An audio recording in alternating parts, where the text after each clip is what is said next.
make a decision, do we build? The Muslim Public Affairs Committee, or MPAC, held its annual meeting with the theme, Building Bridges, Breaking Barriers. The underlying theme, however, was the election of Donald Trump. We as Muslims know what it feels like to have our faith hijacked. Now we as Americans have to be ready if any political extremists are going to try to hijack our democracy.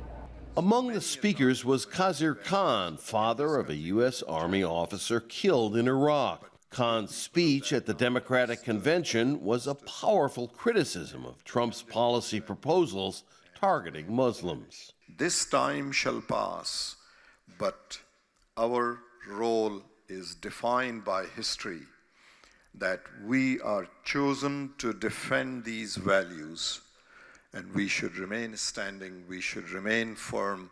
Actor and activist George TAKEI drew parallels to the internment of Japanese Americans after the attack on Pearl Harbor. The people are easily stampeded. The horror of the bombing of Pearl Harbor swept through this country, and there was a wave of war hysteria and racism directed at Americans of Japanese ancestry. That must never happen again today. Speaking to Al Jazeera, Khan said he was concerned a Trump administration may violate fundamental democratic values.